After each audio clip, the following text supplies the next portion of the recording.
Continue with bearing. Bearing metals कौन कौन से होंगे देखो यहाँ पर। फ्रिक्शन बैरिंग प्रायः नॉन फेरस मेटल के बनाए जाते हैं जो कई प्रकार के होते हैं। ठीक है, अक्सर हम नॉन फेरस मेटल के ही बनाते हैं। पहला हमारा ब्रास है। यह एक मुलायम नॉन फेरस एलॉय है जिसका प्रयोग प्रायः बुश और जनरल बैरिंग के लिए हम यूज करते हैं।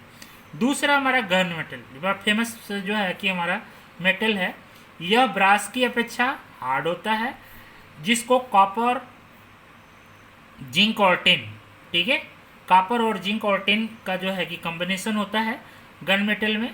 इस धातु पर पानी और वातावरण का भी असर नहीं होता है। इस धातु से प्रायः इंजन की बैरिंग बनती है। देखिए ये चीज़ कंसिडर करने वाली है कि जो इंजन की बैरिंग होती हैं ये गन मेटल से ही बनती है। इसके बाद हमारा आता है ब्रोंज। ब्रोंज से क्या बनता है? यह धातु ब्रास की अपेक्षा हार्ड होती है। इसको कास्टिंग भी किया जा सकता है। इसका प्रयोग भी बुश जनरल बैरिंग के लिए किया जाता है। ठीक है, ब्रोंज के बाद हमारा आता है फास्फोरस ब्रोंज। जो फास्फोरस ब्रोंज है वो क्या है? यह धातु साधारण ब्रोंज की अपेक्षा अधिक हार्ड होती है।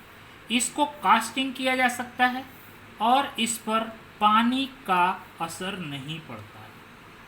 साधारण कार्यों के लिए, बैरिंग बनाने के लिए इसका यूज हम करते हैं।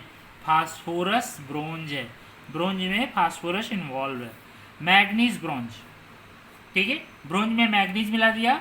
यह फास्फोरस ब्रोंज की अपेक्षा अधिक हार्ड होती है जिस पर जंग नहीं लगता है। इसका प्रयोग प्रायः ऐसी बैरिंग के बनाने के लिए हम करते हैं जहाँ पे भारी लोड और मीडियम स्पीड हो। कुछ ऐसी मशीन होती हैं जहाँ पे हैवी लोड होती है और मीडियम स्पीड में उसको चलाना होता है, तो वहाँ पे अगर बैरिंग बनेगा तो वो मैग्नीज ब्रोंज के बन जाते हैं। इसके बाद आते हैं वाइट मेटल। वाइट मेटल क्या है? वाइट मेटल के भी बनते हैं। यह धातु लेड है, लेड बेस हो जाएगा इसका, टिन और कॉपर इसके जो है कंपोजिशन हो जाएंगे। और इसमें क्या करते हैं, थोड़ा सा एंटीमनी भी मिला देते हैं। अगर थोड़ी एंटीमनी मिला दिए तो जो एलॉय बनेगा वाइट मेटल बनेगा। इससे हार्डनेस और लो मेल्टिंग पॉइंट का गुण होता है। इस धातु से प्रायः सेल बैरिंग, ठीक है, सेल बैरिंग में अलाइनिंग की जाती है। सेल बैरिंग का मतलब समझते हैं? सेल बैरिंग ये एक तरह से ऐसी होती है, ये केज के अंदर जो है कि ये सेल की ऐसे मूवमेंट करती है। इसके बाद नेक्स्ट आपका आता है बैबिट मेटल। बैबिट मेटल क्या है भाई? इस धातु का प्रयोग भी सेल बैरिंग की लाइनिंग के करने के लिए किया जाता है। कार्य के अनुसार कई प्रकार के टिन बेस, अगर बैबिट है तो बेस क्या होगा? टिन बेस होगा। इसमें टिन बेस और लेड बेस वाले बैबिट मेटल का हम प्रयोग करते हैं। इसके बाद कुछ सिंथेटिक्स बैरिंग जो है भी यूज किए जाते हैं हम। Synthetic material of bearing. Bearing के लिए प्रायः निम्नलिखित सिंथेटिक मटेरियल्स यूज है। पहला हमारा प्लास्टिक है। आजकल प्लास्टिक का भी प्रयोग बैरिंग मटेरियल्स के लिए हम करते हैं अक्सर। इसमें यह लाभ होता है कि इस पर तो रस्ट नहीं लगता है और इसमें साउंड भी नहीं आती है। इसमें भी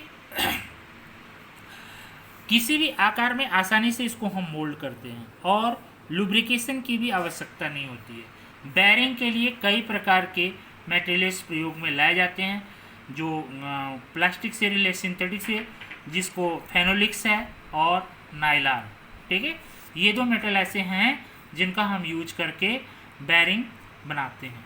दूसरा है लैमिनेटेड फोनोलिक्स। ये क्या है? यह material cotton fabrics, asbestos, phenolic resin के द्वारा जोड़कर बनाया जाता है। यह मटेरियल झटकों को आसानी से सह लेता है और इसमें स्ट्रेंथ भी अधिक होता है। इस मटेरियल में थर्मल कंडक्टिविटी कम होती है, इसलिए इसे ठंडा रखने के लिए सावधानी बरतनी चाहिए। ज़्यादा गर्म हो जाएगा तो खराब हो जाएगा।